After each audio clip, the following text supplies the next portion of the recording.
that as part of the flight test instrumentation setup with which that aircraft was equipped. Joining in near side is the Gazelle colours of number 2 flying tracks. And of course, the other two is a Rex 75 megahertz.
And Gazelle's 0 on the QNH. QNH 1019, temperature 1019, Gazelle.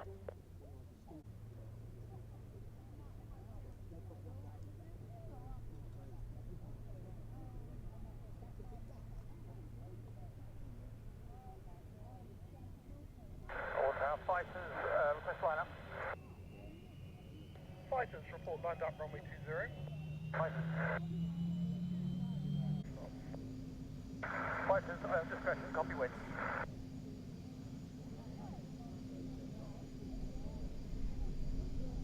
Soft break.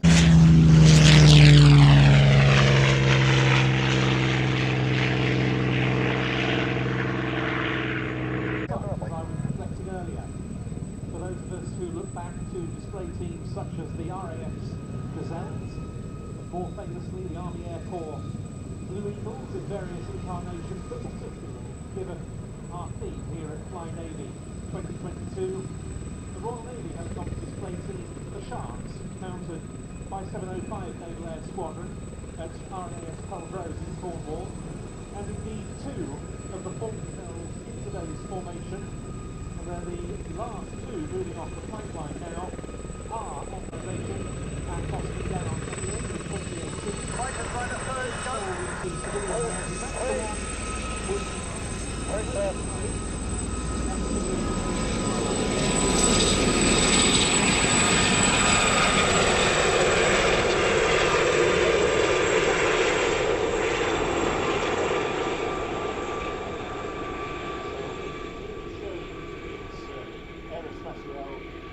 Earlier configuration as the Allo.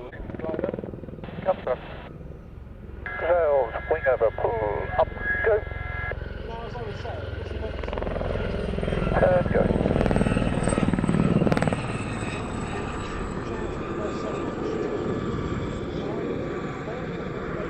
Visual.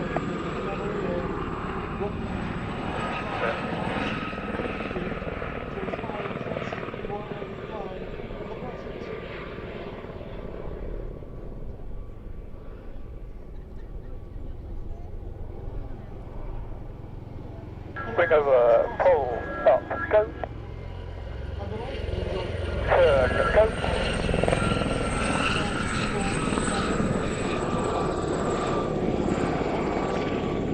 Visual.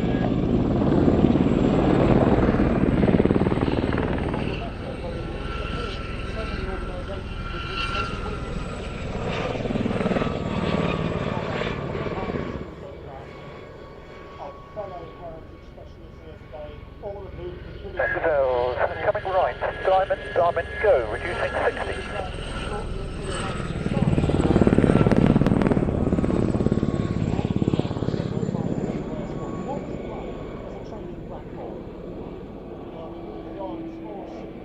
The formation and the civilian one bringing up the rear.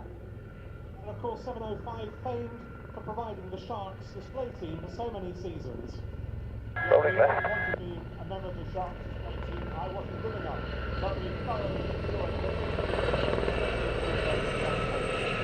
And we did have Sharks team leader flying a number of slots today. But John Lees again with John Lees. Rolling right. So what was the training syllabus that you went through then on Gazelle Navy? Well, it always started off with the effective controls. It was rather fun. It was our first touch in a helicopter. They took you in the middle of the field and said, there, try and stay in the field. And that was quite a challenge when you started. By the end, of course, you could land on sixpence. And about roughly how many hours did you build up on the Gazelle before moving on then to the frontline helicopter types you flew in your service? Now, there's a question. I guess it was around about 35 to 40 when the next aircraft was the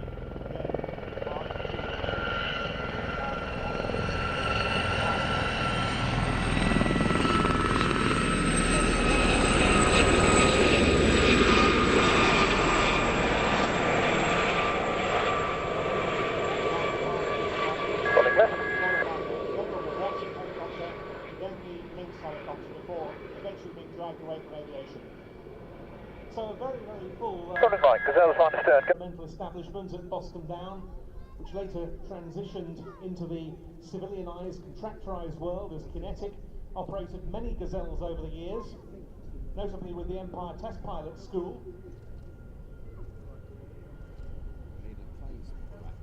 Oh, brake, brake, go. Line astern, go. Three clear. The aircraft Two in, three.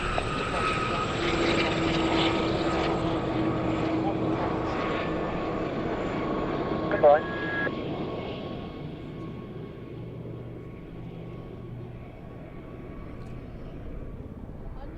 Think, go. And Sir George, we mentioned the role briefing earlier on with the Royal Marines that the Gazelle had, and that saw it very, very noisy because it was Forward visual.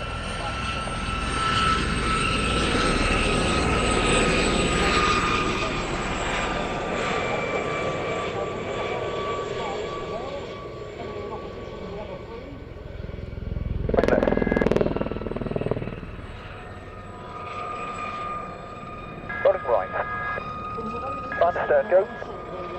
Quickly.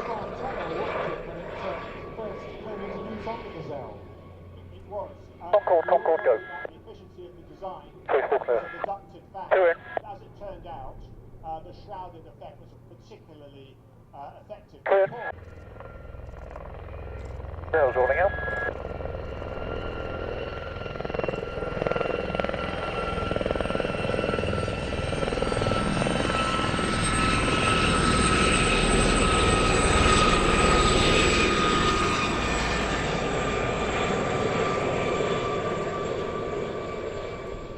Rolling left. Gazelle's lights off.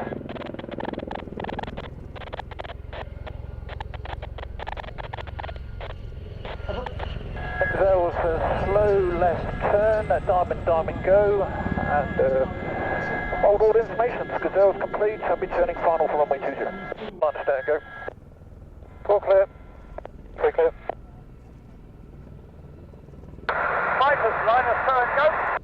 Two, three, three clear. And in terms of operations close to the ground, you were mentioning the Fighters, 10 minutes. training that are our first naval fighters of today's show, and here they come out to our right, running in the Hawker Sea Hurricane 1B, the Super Marines Firefly C, and this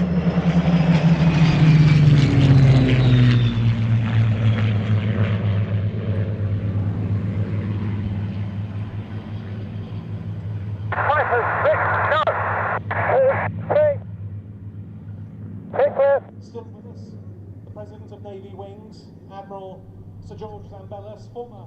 Maybe a quick word from you about the Seafire that we see here, a type you're very familiar with in technical terms. Thank you, Ben. Seafire this particular Seafire has got quite a history, having been pulled off a fire dump in, I think it was 1973, by a man named Peter Arnold, who's one of our guests here today. It's gone through a few hands. We acquired it in 2001, gave it a 5-year restoration, and it did its first post-restoration demonstration flight here at Shuttleworth in 2006. Here they come again.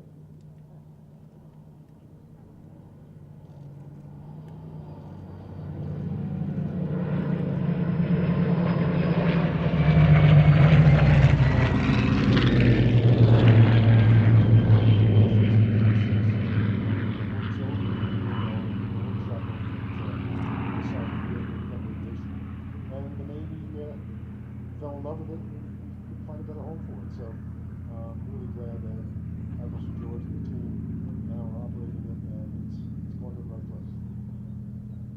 Indeed so, but not the last Seafire this will be to emerge from the Kennett workshops in the fullness of time. Gentlemen, thank you so much for coming to join us, and our thanks to Navy Wings for all they've done to make possible this Fly Navy show here at Old Warden. Thank you so much.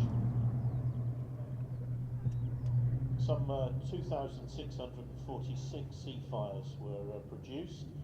The type first flew in January of 1942. This particular example took to the skies for the first time in 1946 and has just been revealed after its naval service struck up charge in 1955. It languished on a fire dump for a good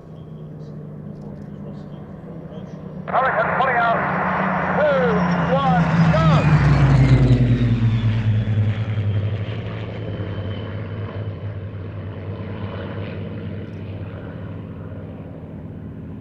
As a carrier-based fighter, it's full service with the British Royal Navy, with the French Navy, the Royal Canadian Navy. Also served until 1954 with the Irish Air Corps. Some of the earlier examples had the Merlin engine fitted up front.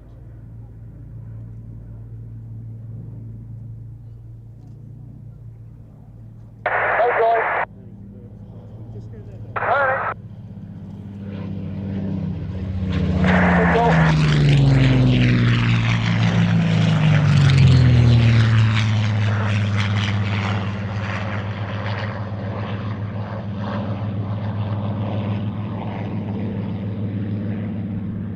As with the Hurricane, the Spitfire's fleet air arm reduced due to shortages of more bespoke fighters.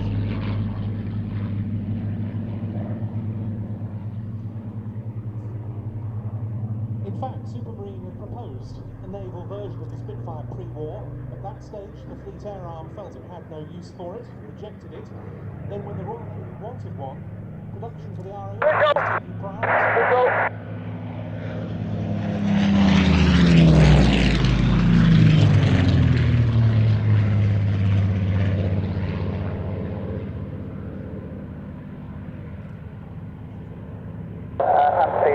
Line up runway 20. Anton, Roger, report lined up. Hurricane out!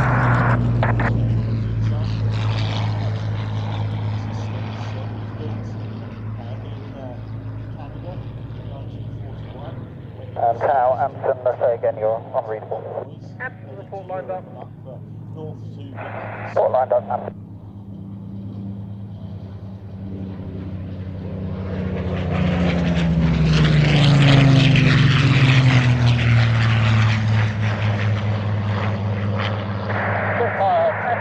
Echelon, go. 3. Amson lined up and visual with Spitfire. Anton, take off short runway 20, your discretion, 750-509. To be some of the closest Seafires to fly, as they were closest to the original Spitfire.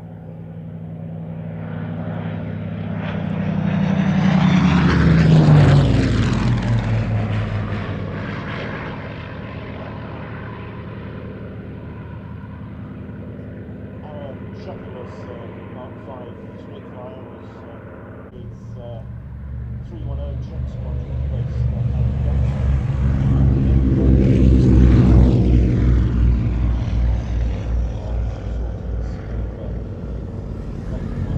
including, of course, the Memphis Belle of the 91st Bombardment Group.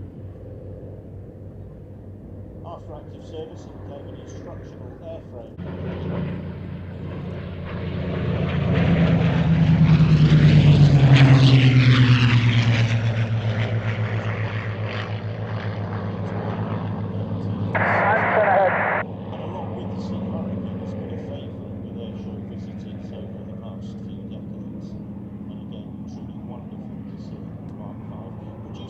Numbers than any of the 22 or so variants of the various Spitfires for the war effort, which is wonderful to see. So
D520 fighter of the Vichy French Air Arm, the Armée de l'Air de la Suisse, on the 8th of November that year.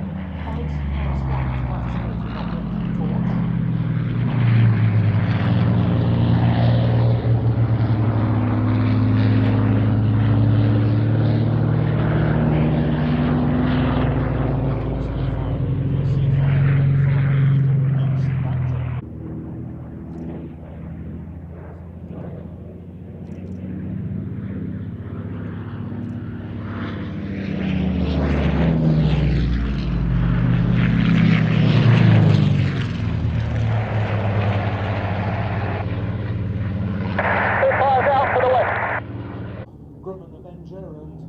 Firefly strike aircraft that were attacking a Japanese airfield that scored the last enemy aircraft kills of the Second World War.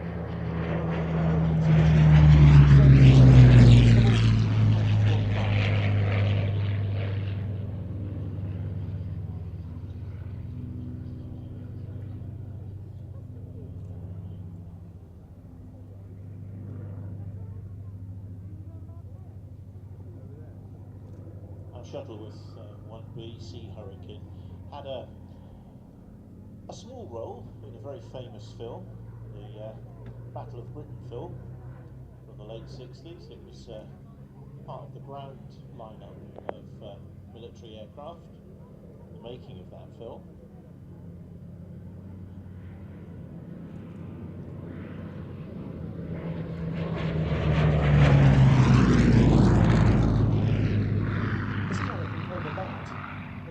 Concept of the so-called CAM ships, the catapult aircraft merchantmen, whereby a catapult was mounted on the bows of merchant ships in order to launch a Hurricane. This to alleviate the issues early in World War II, whereby the North Atlantic supply convoys were at serious risk from German maritime aircraft. The Allied fighters weren't able to operate at sufficient distance from shore.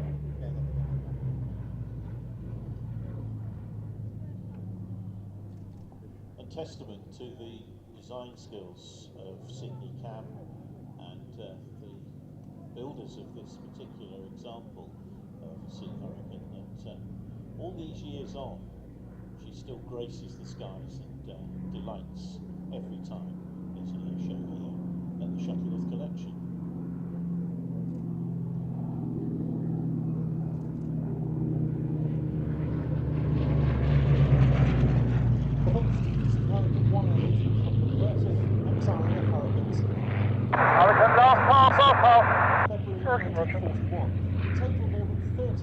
Merchantman vessels were catapult equipped, plus 5 vessels of the Royal Fleet Auxiliary, which were dubbed fighter catapult ships.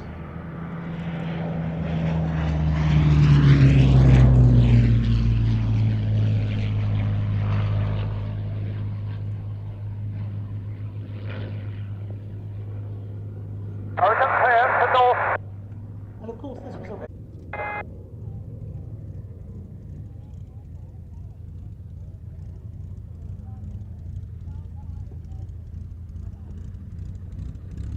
Shakespeare was flying the Spitfire for us today. Carrying the market.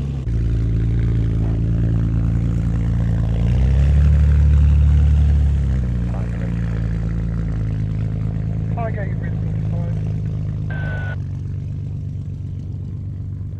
Whether on a pitching and rolling carrier. Hurricane final. Wartime sea. Hurricane Seafire on to vacate, service into 250. Especially the case, of course, because the Seafire with that rather narrow track undercarriage, certainly compared to the Hurricane, not so well suited to the carrier environment. Seafire still Robin. Hurricane land your discretion, runway 20. Notably, various types of armament. Chris Gopka, great naval test pilot, the more modern era, flying the Seafire 17 with Navy wings.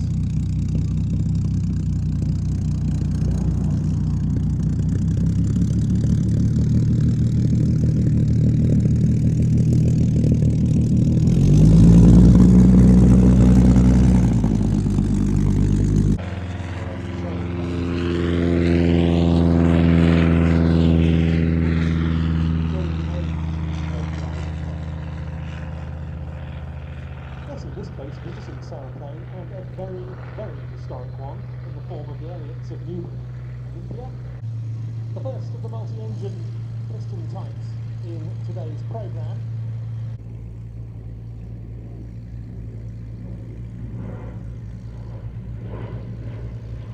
Now there's a naval name. It was called Ransom after Edward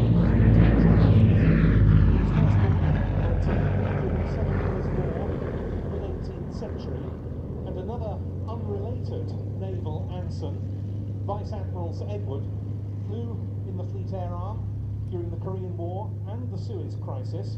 He helped the Blackburn Buccaneer into naval service, and he was the last captain of the old big deck HMS Ark Royal. Two Armstrong Siddeley Cheetah engines power Avro 19 to give it its electric designation.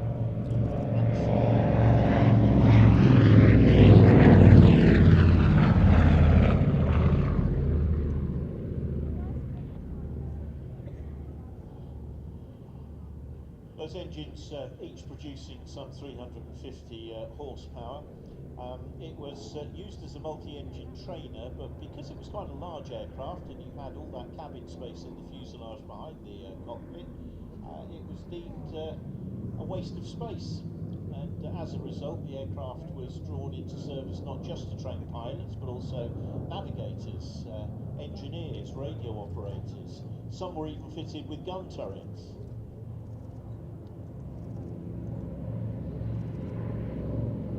So I guess you could say that it was one of the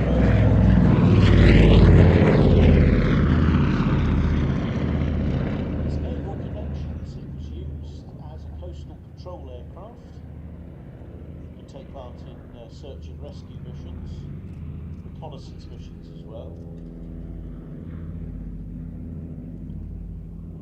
Yes, in fact, it was originally developed to meet a specification for a twin-engined coastal reconnaissance land plane, and the first Mark I ensigns went to RAF Coastal Command squadrons starting in 1936.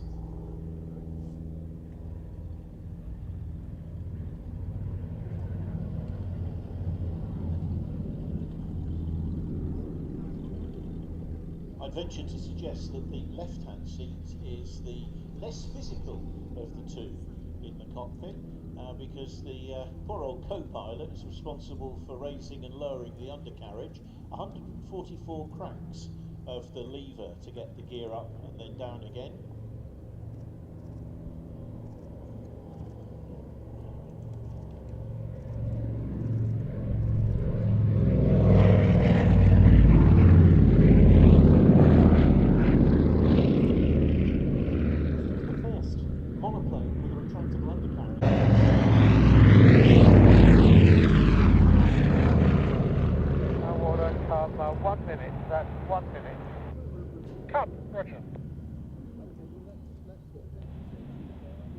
Those 350 horsepower engines meant that the Anson could service ceiling up to about 19,000 feet or so, and had a fairly respectable range of about 660, 665 miles, something like that.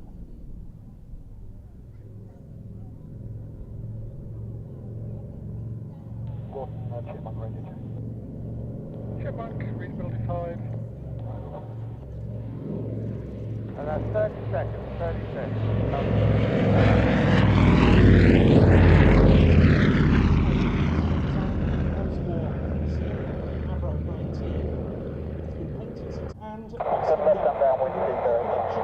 Is once again with Captain Eric Winkle Brown, because he was one of the test pilots who flew this Olympia from those two great test and evaluation airfields. Amongst the others was the former Hawk test pilot Bill Bedford, who in 1950 flew this glider from Farnborough to Newcastle and took it up to 21,000 feet, which was then a new British record. And there it's been released.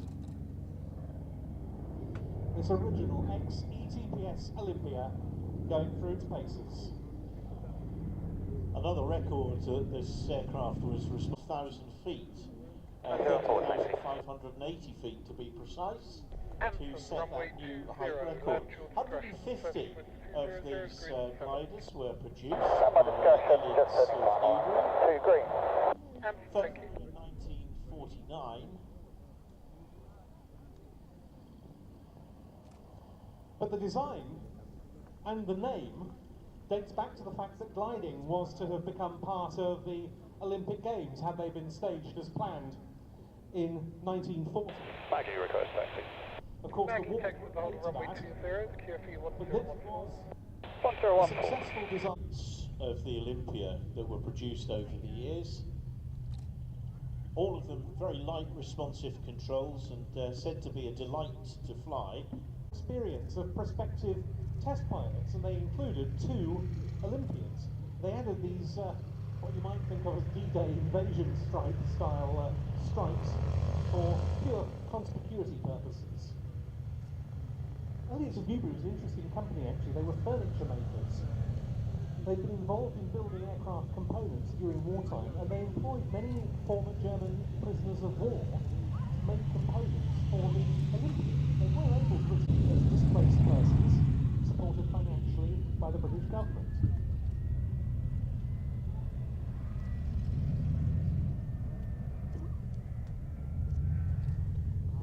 The Eon Olympia, the first of 2 sailplanes that we will enjoy this afternoon. The next one, let's just say, very, very different.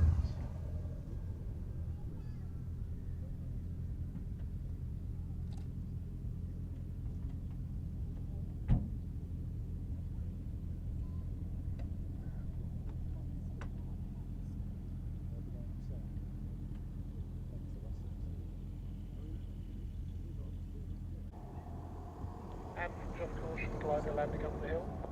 Visual up.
West display, West Combine, 9 display. Wessex Combine, clear display. Clear display, West Combine. West, right turn, please.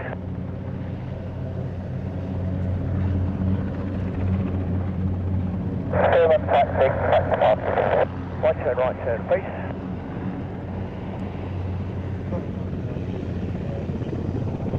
Right turn, please.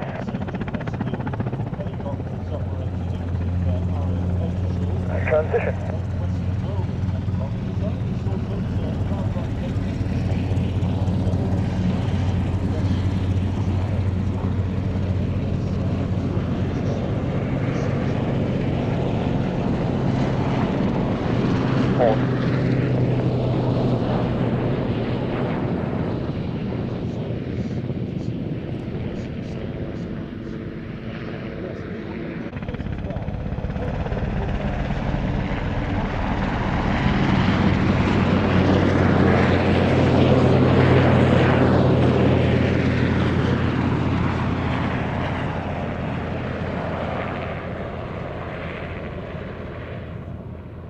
Westland.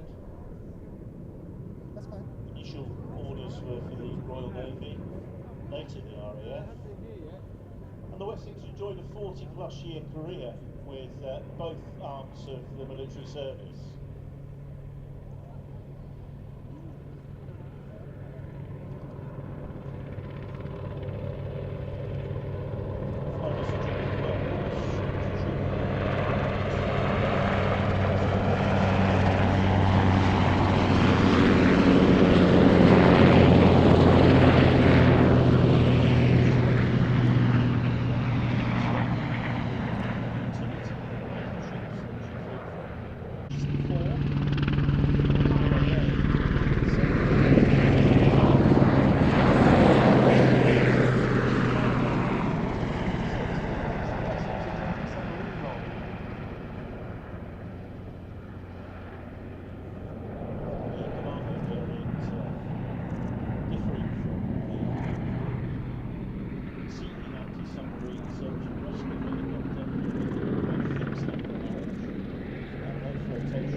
Wessex could be armed with depth charges and torpedoes as required.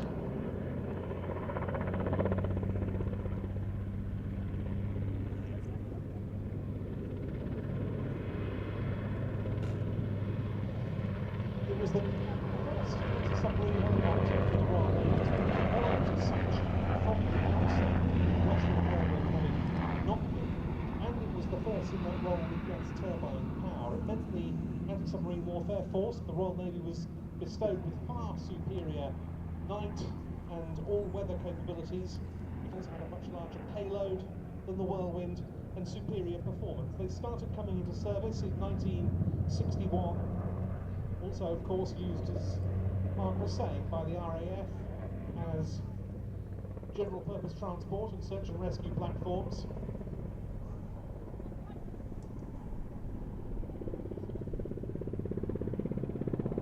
I never got to have a go in Essex.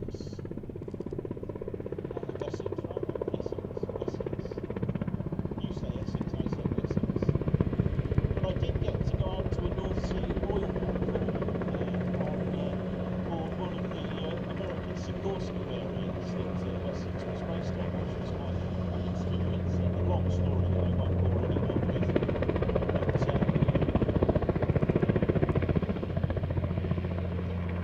The Wessex would certainly be my lottery win choice of helicopter, if it ever came to that, which we all know it never is going to.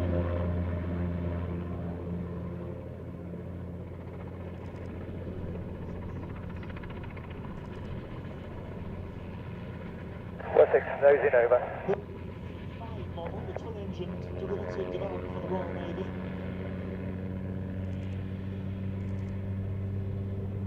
And developed originally for the commando support line from assault ships that had significant numbers during the deployed special forces, both SAS, the Special Air Service, and the SPS, the Special Boat Service, moving men and material around theatre. 9 Wessex were lost in the Falklands, including 6 in the sinking of the container ship Atlantic Conveyor by the...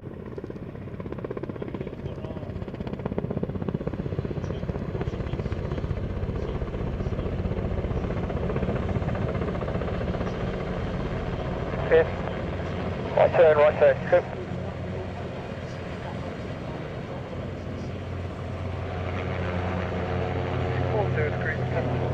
Back up, good.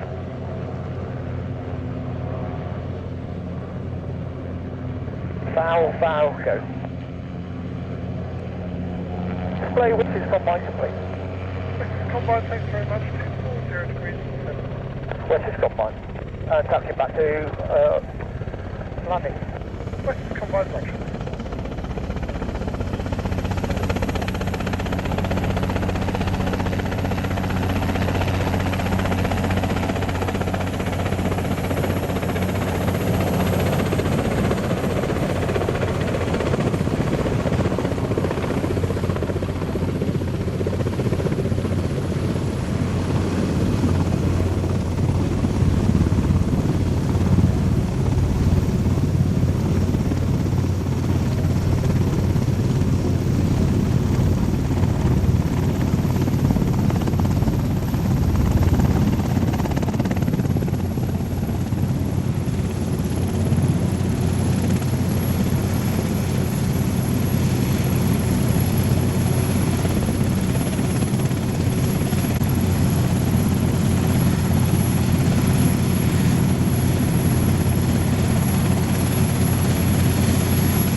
Combined push 122.08. 122.08. Go. Lovely to see you. Bye-bye. Sea is a platform for RAF Army cooperation. replaced the Hawker Audax and Hector biplanes. And this very distinctive design, really a consequence of that role. Water cup, 30 seconds, 30 seconds, cup. Cup, roger.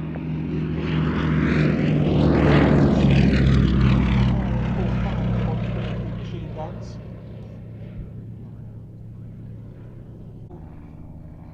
As opposed to air-towed fire tank today.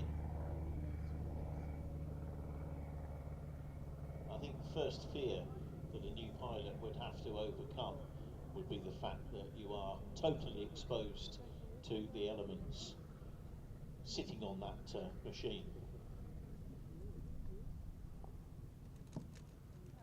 Minimalist, one way to describe it. Vestigial. Yes. A copy of the pre-war German designed and built SG-38, the Stuhlgleiter. A cable-braced wing.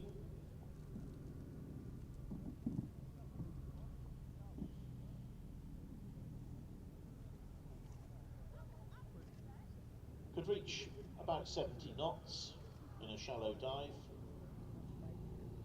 Would stall somewhere under 30 knots. And actually proved to be an excellent... Warren Cup from a long left face to 30, glider inside. Cup, roger. 12208, pushing down. It's an ab initio solo training glider. Nimrod, taxi to Abinda Tower initially for runway 20, the QFE 1014. 014. Probably be using 30 for landing. Nimrod, it's understood.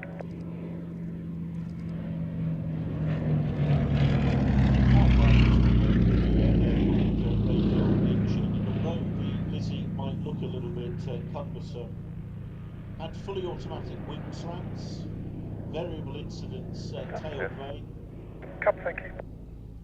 and an excellent stall speed below 65 miles an hour, which meant it was ideal for short field operations. Could drop down behind enemy lines in its role as a taxi for secret agents into roughly prepared strips, even into ploughed fields if need be.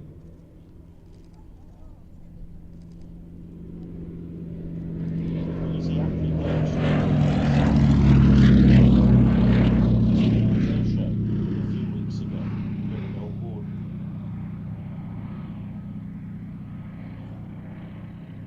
They fulfilled certain maritime-related roles early in the war, when the Army Cooperation Squadrons were assigned, for example, to the Provisional Air Sea Rescue Service in the battle in searching and found on rescue launches or other craft to pick up.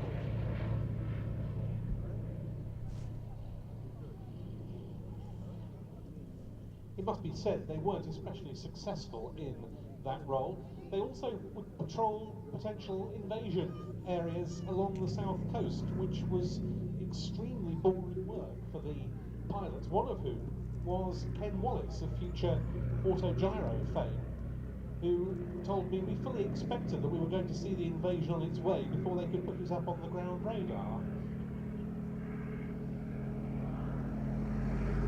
There's a very broad speed range in the Lysander, as we can see.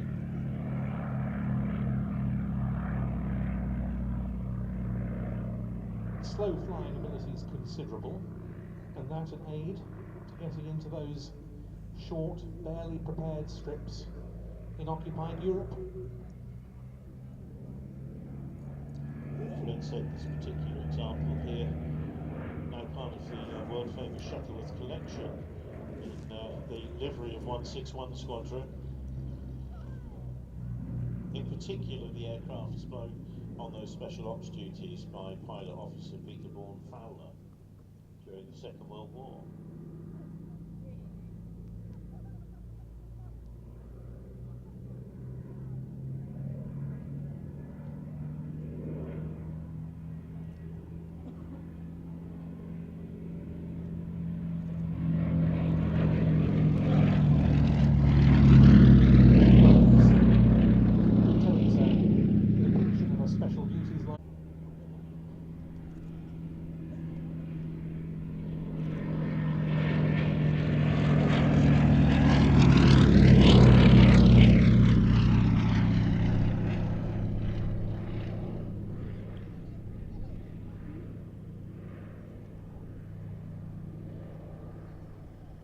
line and making occasional display appearances, but it's really since it was bought by Shuttleworth in 1998 that it's been a regular part of the air display circuit, and beautifully flown today by Dodge Bailey.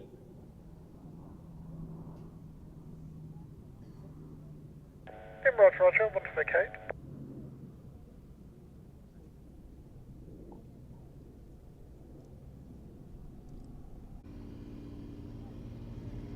Generally similar overall.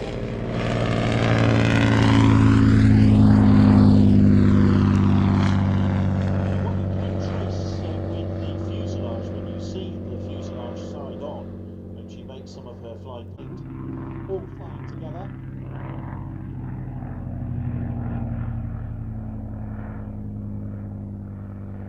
The Historic Aircraft Collection's Fury 1, completing what was for a time a quintet of Hawker biplanes of the 1930s it was possible to see.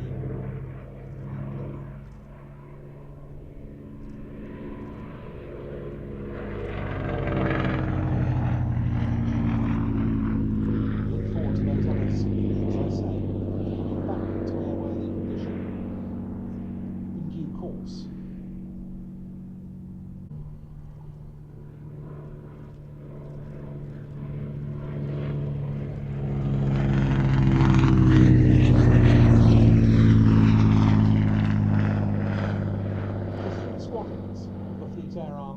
Operated Nimrod 800, on HMS Courageous 801 on Furious, and 802 on Glorious. At this time, incidentally, in the 30s, the FAA was an operation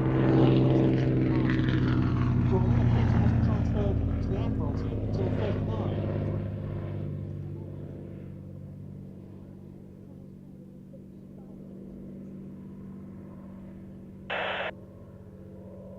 Nimrod was an important part of Royal Naval Air Defence pre-war. By the outbreak of war, though, the type had been replaced by the Sea Gladiators that were coming into service.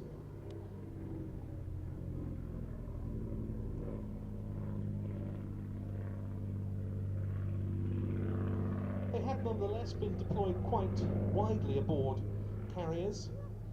Glorious went off to the Eastern Mediterranean in August 1935 after Mussolini's Italy invaded Abyssinia.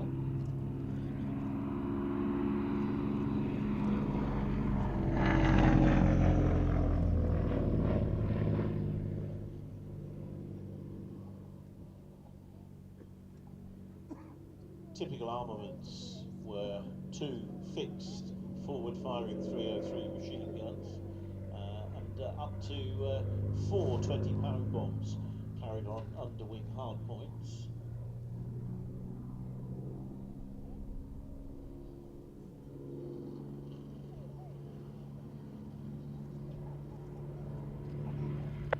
Those aircraft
finished with a maiden flight not far from here at Henlow in July 2002. It's been part of the fighter collection at Duxford.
Nimrod, roger.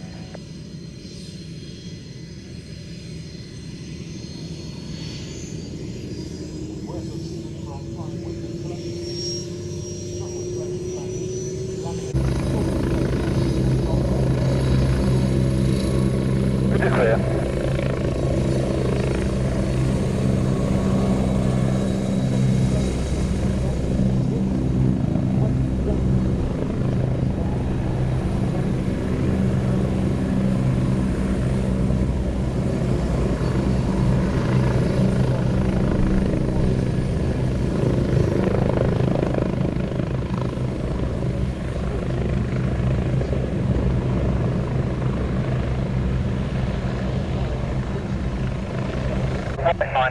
Right 90, go.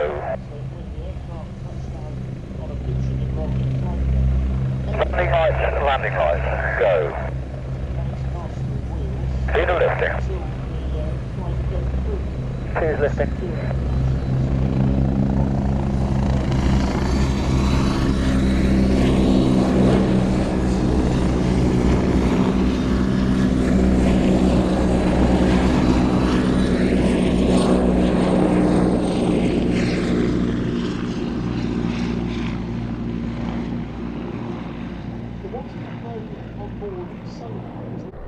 Though the Malaysians continued using wasps until the year 2000.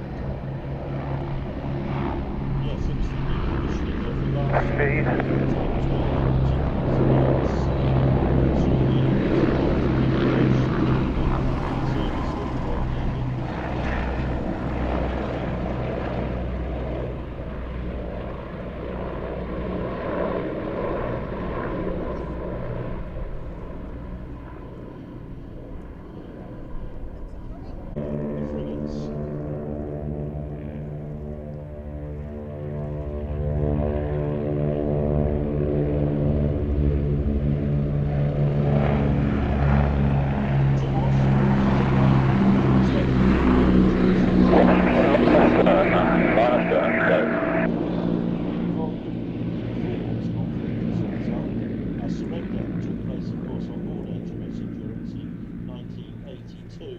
The ship nicknamed by its crew the Red Plum on good days.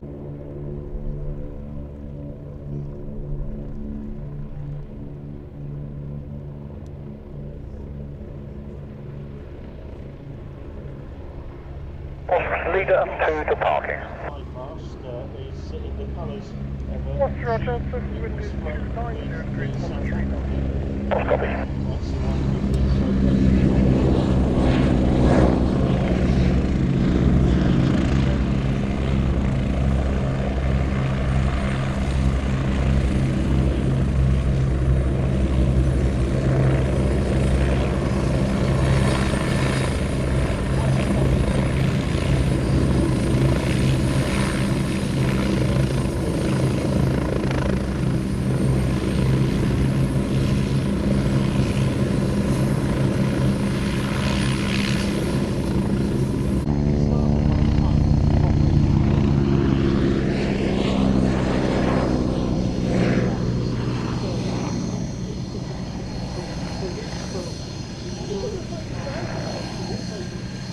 HP Cox, go.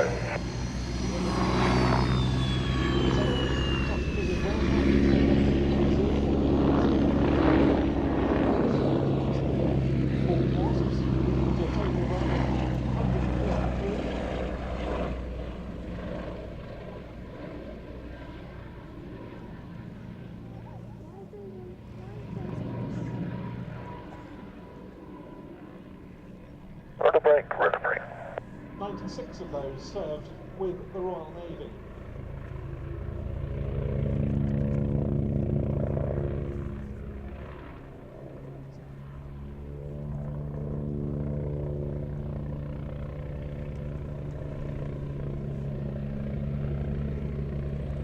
And the trio that we saw today, reflecting the breadth of the type's usage, the one that's owned by John painted in the markings of a wasp flew from HMS Corsair, the Amber class. But look back at its service days, it served in the Royal New Zealand Navy, or in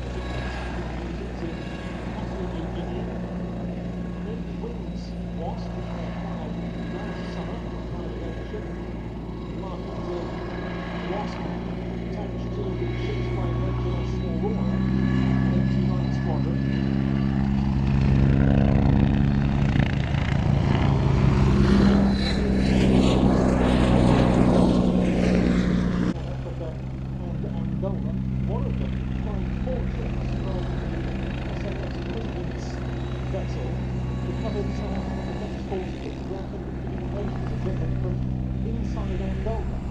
What's fully complete?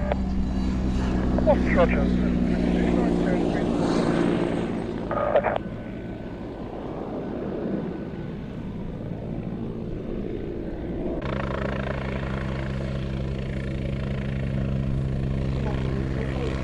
By the crew, Westland Wessex, HAS1, John Peterson, Daniels, taking the right boss.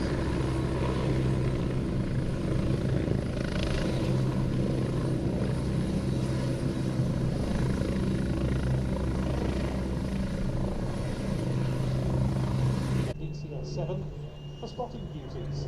And here comes the Philippine Spitfire.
Sopwith 97, positioning for my final pass. Sopwith 97, thank you.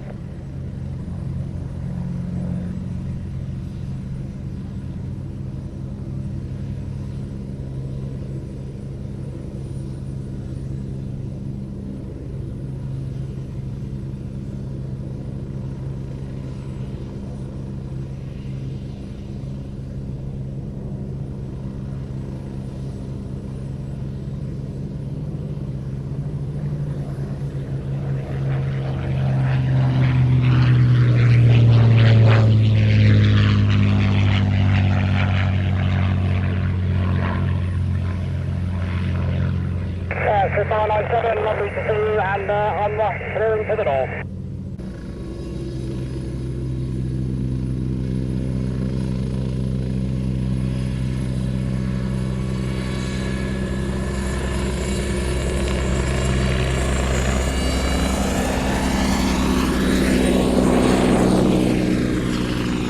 Labour of love for two grandsons.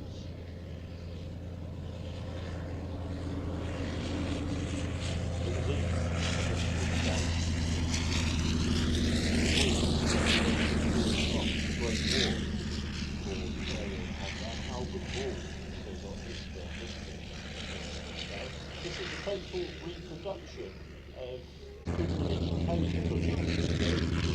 area. He brought with him the reverend magneto from the scope and flew. And they formed the basis of this restoration. What's rather interesting about the magnetos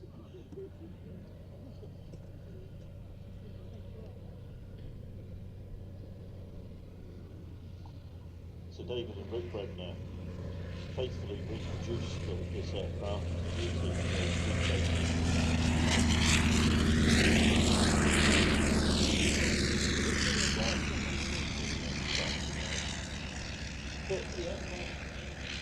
had an unsynchronized gyroscope that fired through the propeller. Now you might think that was a bit dangerous and would result in bits of the propeller, if not all of the propeller, being blown away.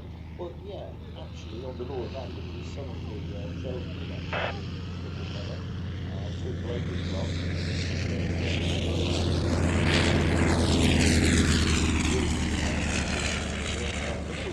Hull Warden Stearman to taxi please and hold cars across for home farm hangars. Stearman, you can taxi down to hold just to beam the crossing point please, well clear of the runway initially. Okay,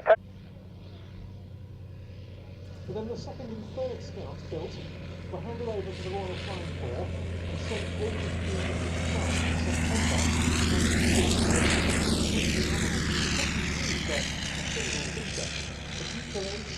James McCutton wrote that these aircraft were far ahead in performance of anything the Germans had, and all that were placed was the definitive production model, the Scout C, for both the Royal Flying Corps and the Royal Naval Air Service. Most of the early RNAS examples were stationed in the Average 504. Average 504 or the original style? On the Western Front.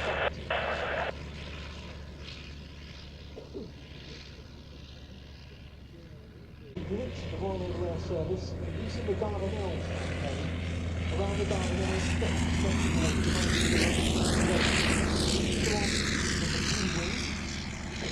safely ashore on the British listed island of Imbros.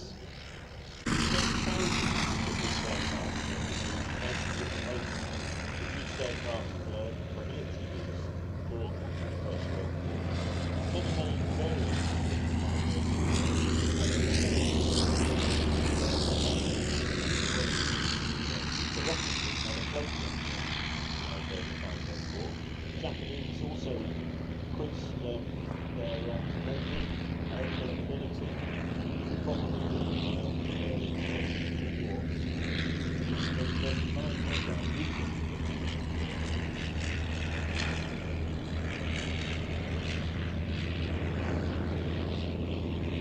There's a train resistance course for rolling which I wanted to be high from front of the early structures in the sections were carried out by naval 504s, trying to attack them with hand grenades and bombs.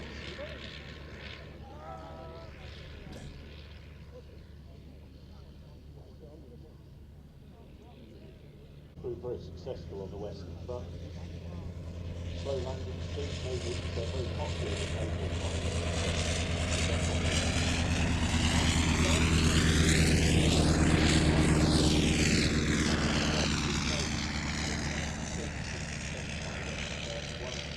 Busy. And Wildcat formation test. Fails to the standard motor company to actually build the Wildcat formation taxi to B4 tower initially for runway 20, the QFE 101. 1015 and beat the tower. Wildcat formation. 11 miles an hour at sea level.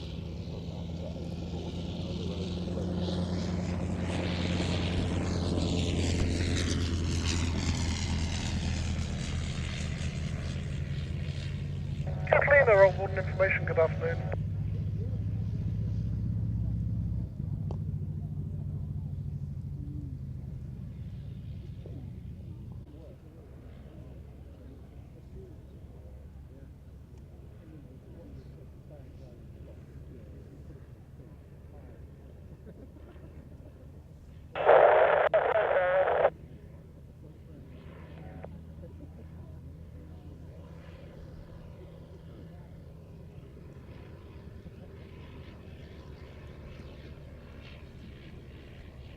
So rolling for takeoff now, one of the Pup's main successors with the RNAS, the Sopwith triplane.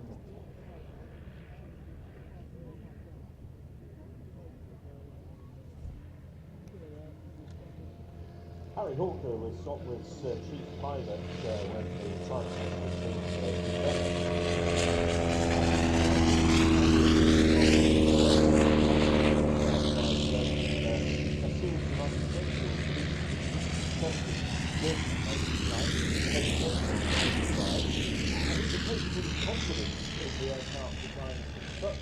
But from the ground, one observer rightly noted that it looked rather odd, like a drunken flight of steps when it was rolling and looping in the skies above the onlookers. There were some issues regarding structural weakness, and this was traced back to the wrong end of wire to effectively construct and the fact that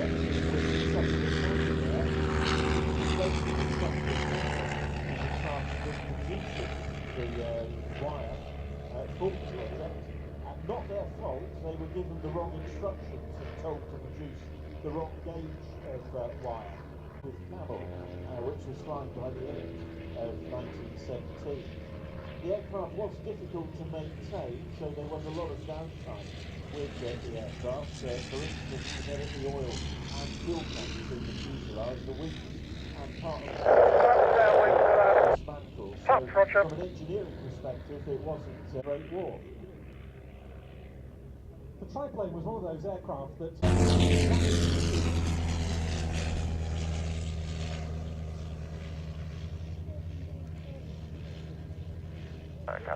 holding about 3 miles per hour. Catalina, understood.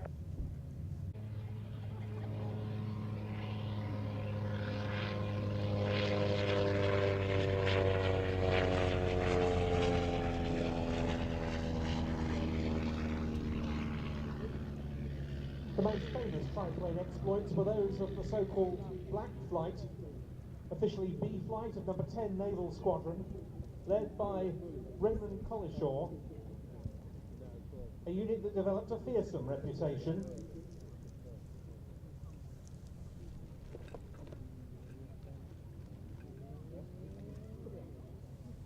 Scoring a very large number of kills. No problem. Catch around.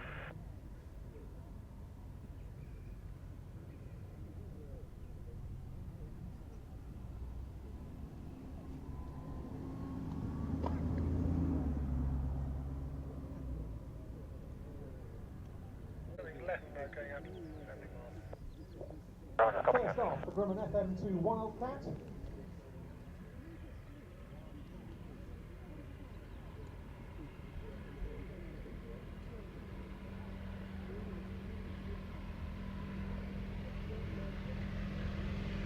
And that will be followed by the Gazelle FM1.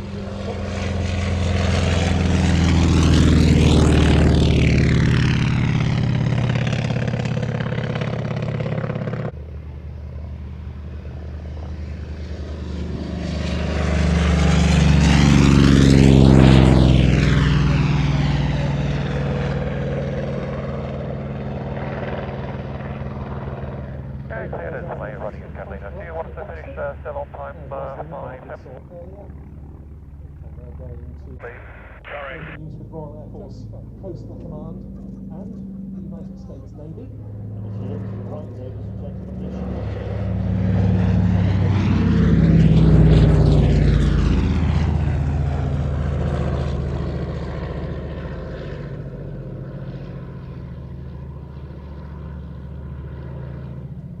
named after the island of Santa Catalina off the California coast, but also known to the Canadians as the Consolidated Canso after a Nova Scotia town. In fact, this particular aircraft started life off. Bearcat is orbiting 70 miles, 3000. Bearcat, old warden, good afternoon, that's understood. You may have heard the Wildcat has scrubbed its returning conductors with a canopy issue. Corsair has the lead. And the Bearcat, copy that, thank you. The PBY designation for the Corsair in the right-hand orbit of 70 miles. Y letter being the code assigned to So once their latest frequency flies start as the through, manufacturer. Powered by 2 Pratt Whitney Wasp engines, each rated at 1200 horsepower. She is a sight to behold.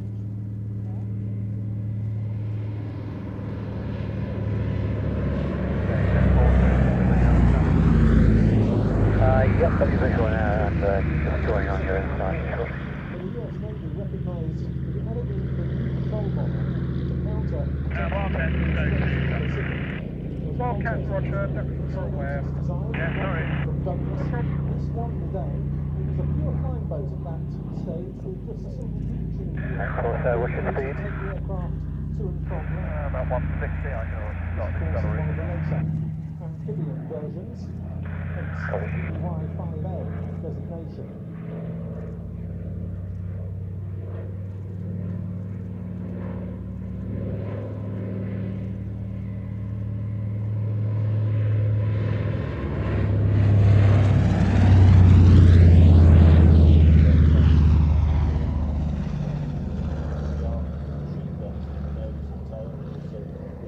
Distinctive fuselage vistas, plus a pounds of bombs or depth charges carried externally on underwing hardpoints. Many of these aircraft post-war ended up in civilian hands and were used as fire bombers. Jacques Cousteau, the maritime explorer, had one for a number of years as part of his operation. Sadly, that crashed and his eldest son lost his life in an accident when the aircraft turned over on a takeoff run. This particular example, in the livery of Miss Pickup, search and rescue version, which was lost in the North Sea on a sortie where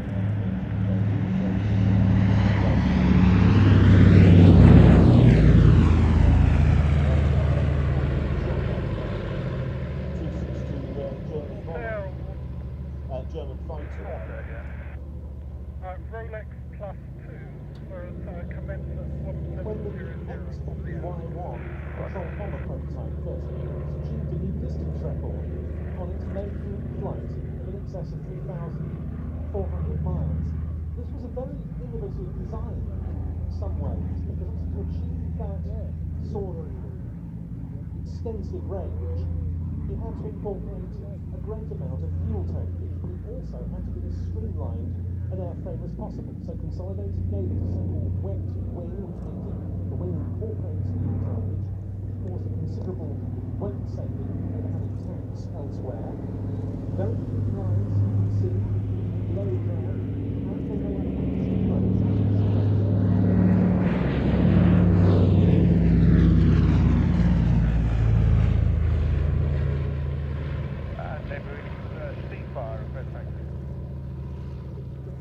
taxi to the hold of runway 20, the Kia P1015. The Catalina's superb range meant that the aircraft was engaged in several long-range scheduled services even during the war. Qantas, for instance, flew the flight of the Double Sunrise between Perth and Colombo between 1943 and 1942.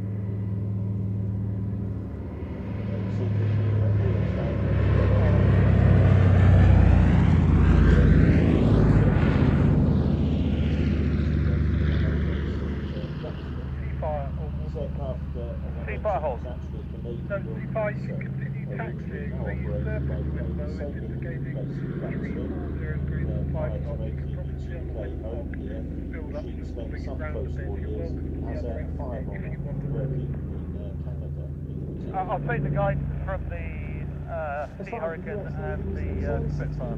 Roger. WWIIs were in service by the time America. The Catalina shortly turning in final pass. So I'll start on the hour and terminate about 6:08. It was Catalinas that spotted a Japanese fleet making for midday, and a Royal Canadian Air Force Canso that saw a Japanese invasion force heading for Ceylon, and thereby really was credited with saving the in the Indian Ocean. I'm heading off to the other side for an inbound. Stay where you are and I'm powering up.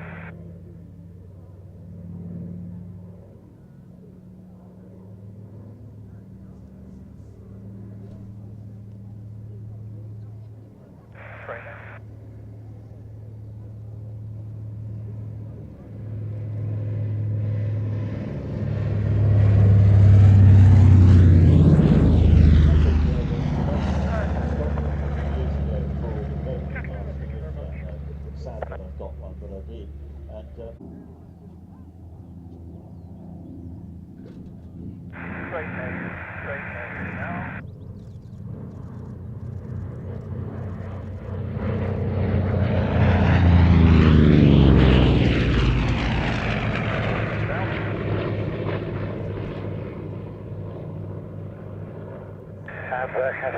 Pacific theatre, the Corsair was known by the Japanese as the Whispering Death. The Vought Corsair, the Navy claimed that the Americans originally didn't want, and it was an order by the British War Ministry that actually saw the aircraft go into full production and eventually adopted by the Americans.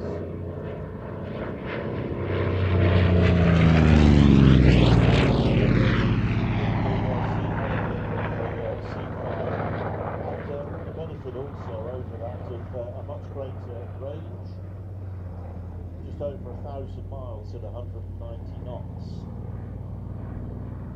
very distinctive wing form, entered service in 1969, and as an export version flew with many air forces and navies around the world. And, as Ben mentioned earlier, this is actually a license-built version of the Borg Corsair, built by the Goodyear Corporation in America.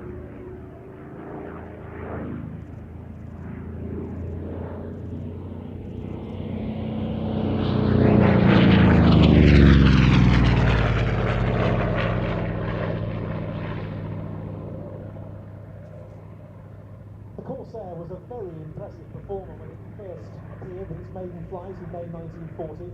The engine, the Pratt & Whitney R2800 Double Wasp, was the most powerful and largest capacity engine of any fighter aircraft at the time, and it became the fastest American single-seat fighter of its day, able to exceed 400 miles an hour.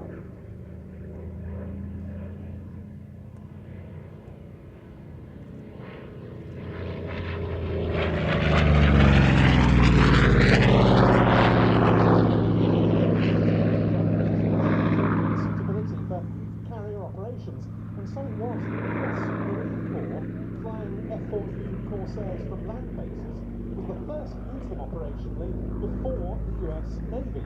And our own Fleet Air Arm actually carrier qualified the Corsair before the US Navy did so.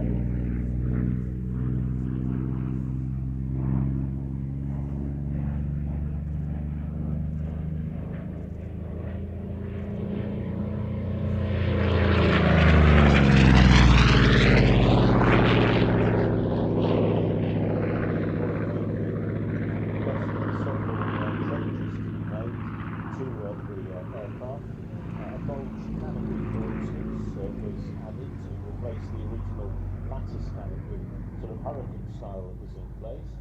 The pilot seat was raised by some 7 inches to make visibility on approaching the carrier more straightforward. And there were modifications to the engine cowl flaps as well.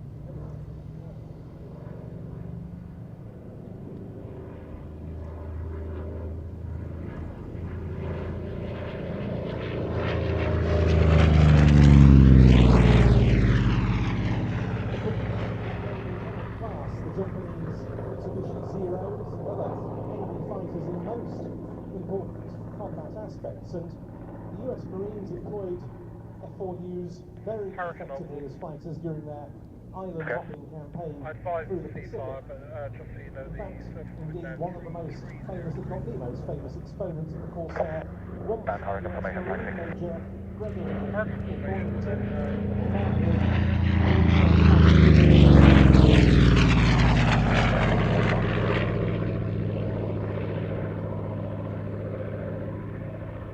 He was a rather controversial figure, but he claimed 26 Japanese aircraft destroyed during his time on the front line.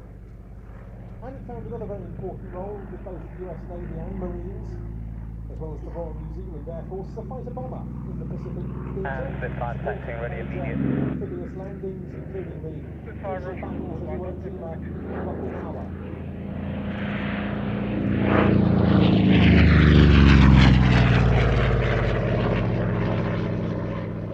Hurricane report lined up to you there.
fighter pilot, recipient of the Victoria Cross. That of Flight Lieutenant James Nicholson of RAF Fighter Command during the Battle of Britain is quite well known. Less so a second. It went to an 1841 squadron Corsair pilot. Lieutenant Robert Elton Gray, member of the Royal Canadian Navy Volunteer Reserve. This will continue in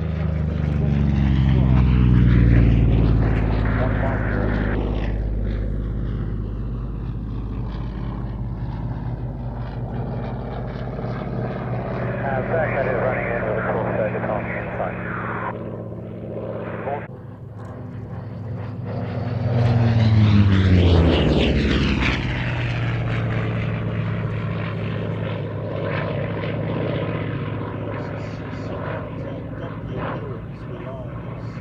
Tremendous rate of climb, about 4,500 feet a minute, and its top speed just shy of 400 knots. Excellent power to rate ratio on the Bearcat. First US Navy aircraft to be fitted with a bubble canopy, and excellent wide track undercarriage for deck operations.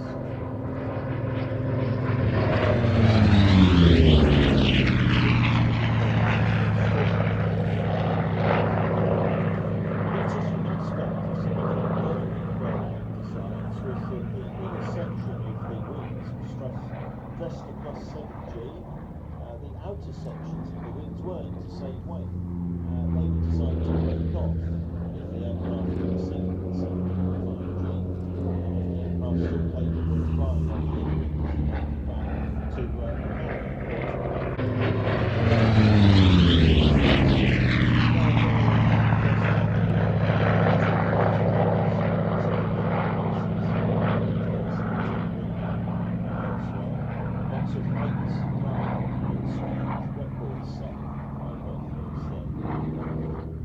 and of course it was also a display aircraft for Korea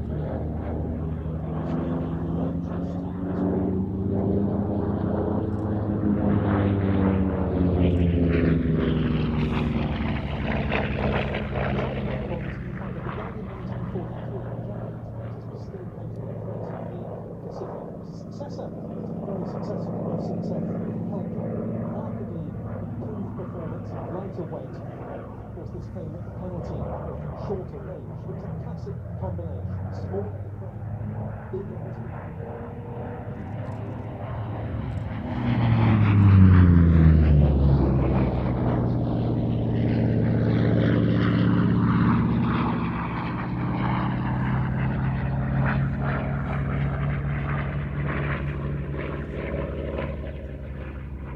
It's quite interesting to read some of the accounts of early US Navy Bearcat operations. This aircraft was just too late to see operational service in World War II. It did equip 24 frontline US Navy squadrons.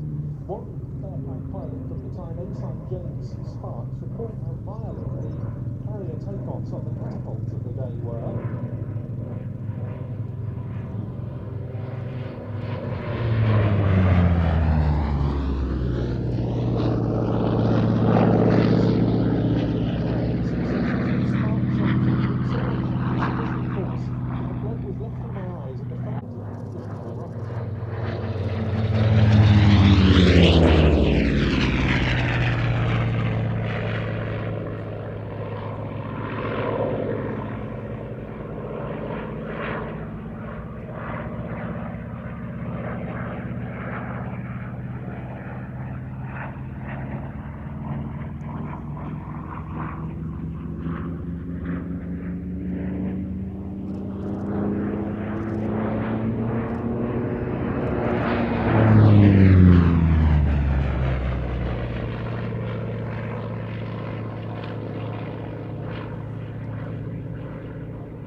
With the advent of the first jets, the likes of the F-2H Banshee and the F-9F Panther for the US Navy, the Bearcats were in that service, retired fairly rapidly after World War II. Or sorry, after having entered service. They never saw service in World War II, as I say.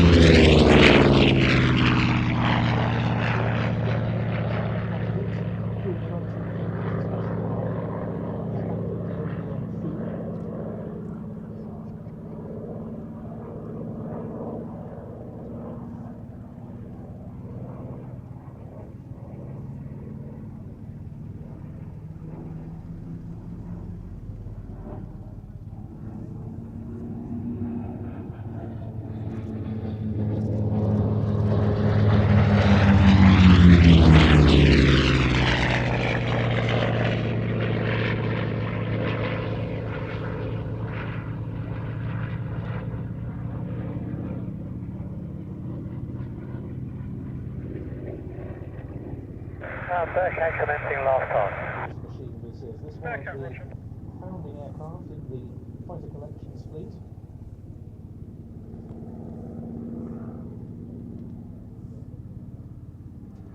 I know I've said this before in commentary here at Old War, but it's worth considering that a display like this will be being flown as a very conservative power setting.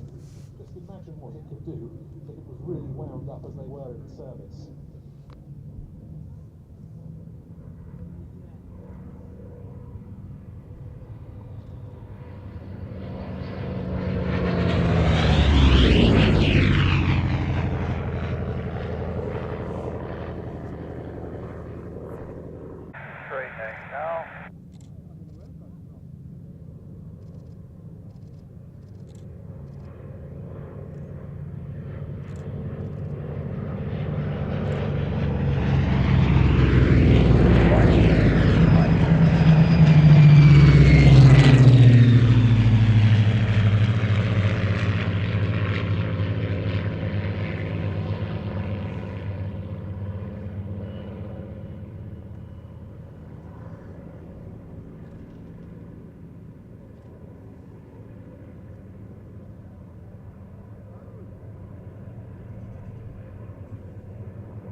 One more pass, or you want us to break on this one, right? Tremendous amount of skill to fly big formation. Break, please. But especially where these heavyweight warbirds are concerned, given the fact that our pilots are highly skilled and dedicated for us to achieve. So, an indication of their skill that they are able to adopt these formations. Discuss them on the day of the air show. Practice them in their heads and on paper before taking to the skies. left. 3, roger.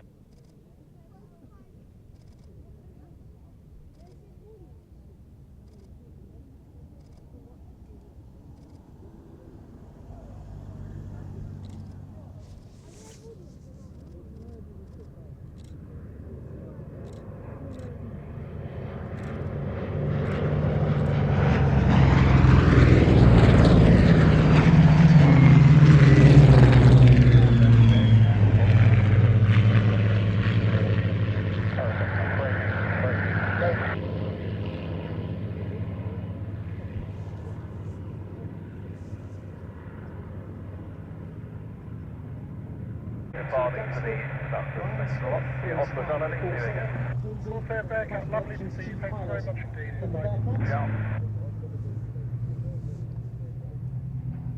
Brian, incidentally, has a very good family connection with the Fleet Air Arm in that his son Nick is the F-502 pilot.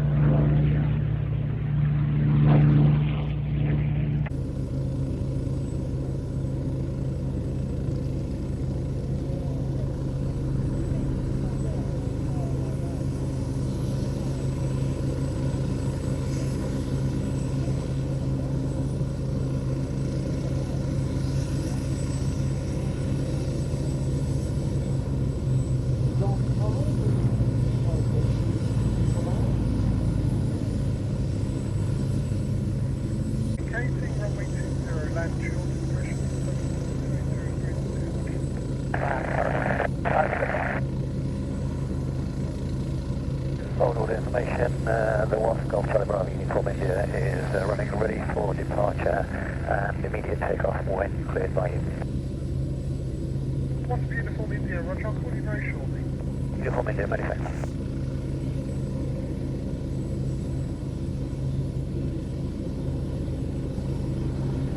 Box type, radio check. Box type, I'm on the arena PT4. Navy with the Tiger Box is ready for spot. Navy with the Tiger Box, report lined up from PT0. What's the vacate of the Wasp? Report lined up, Navy with the Tiger Box. Old Ward, Golf Charlie Bravo Alpha November, Bulldog, request taxi. Charlie Bravo, Alpha November, just hold position for 1 moment, just going to lift the wasp over you. Alpha November, roger. Wasp, Spitfire just vacating on your 7 o'clock position. You can lift the path on track in discretion, surface 290 degrees and hold on. Roger, Golf for Charlie Bravo unit for into the Wasp with the Spitfire inside, will lift and immediate departure. Spitfire shutting down here. Spitfire ready. Fantastic line up. Break with time off, take consideration, please.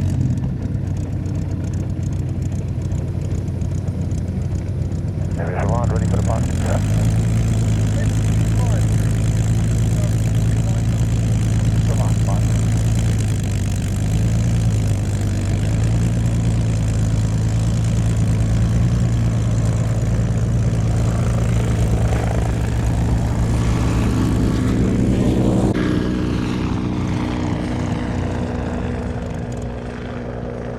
Second, the Q&A, yourself. Navy wings are reliant. Take them off in the climb out, runway 20, take off your discretion, 290 degrees of 5. Take off reliant with the target off inside.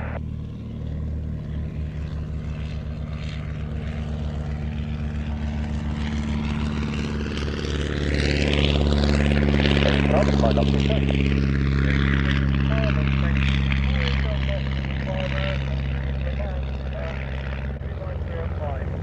all right, perfect. Maybe solid.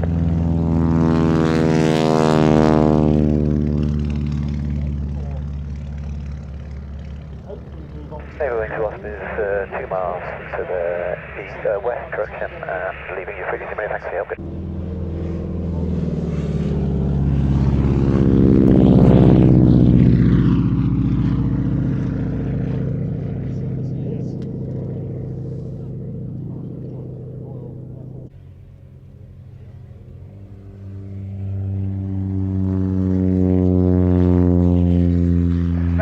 Tiger Moth proceeding en route. Thanks for a lovely day. There you go, T-Wings, Tiger Moth. Lovely to see you. Bye-bye. Runway 02, take up your discretion. 290 degrees and 6 knots into the wind. Form of a 4-cylinder inline. But the configuration, importantly, fairly similar to that of the Green.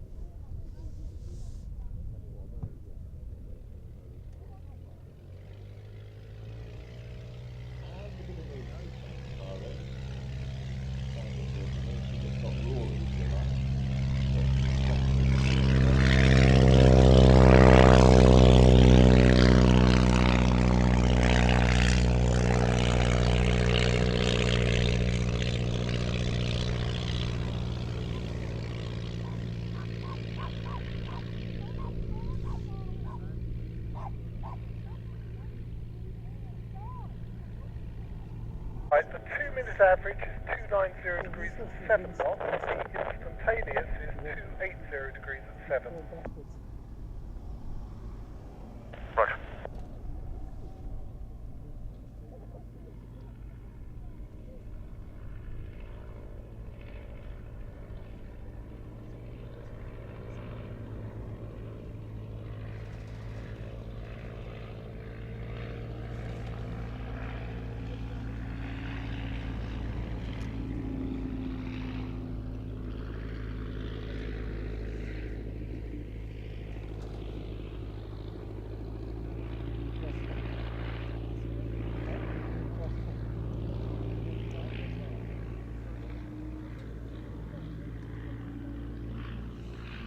R1 radio, good evening, Easy 63 Hotel Zulu. Easy 63 Hotel Zulu, good evening. Evening, Jonathan. Hope you've had a good show. Just descending to your north and back home. Sorry, we didn't see you. I can see you now. One of the end up, gone well. Excellent stuff. Catch up soon. Thank you. Bye-bye. Thanks. Now, box last check a wind. Foxtrot, surface wind is 320 direction, 280 degrees, 4 knots. That's 2 minutes average, 290 degrees, 6 knots.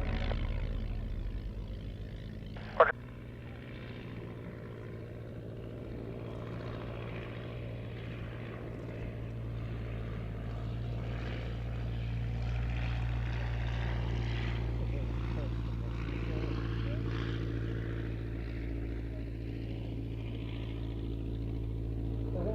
series of different triplane designs constructed by A.B. Rose Company, the first of which took to the air from Lee Marshes in Walthamstow on the 13th of July 1909. That was his Row 1 triplane, which Vernon Rowe, A.B. Rowe, became the first Britain to design, build and fly all of the airplane. Now came from Gazelle maritime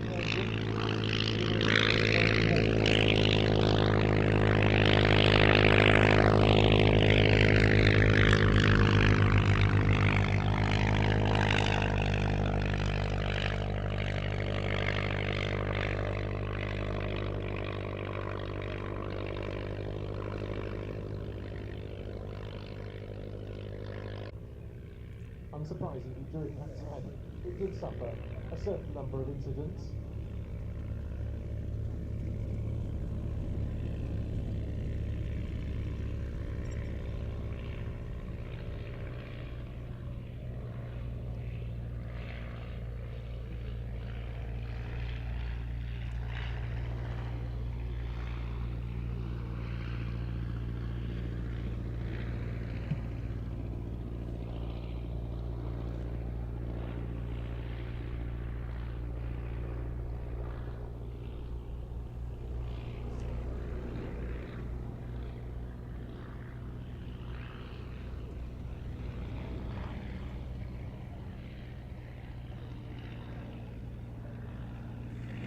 Triplanes hold their place in the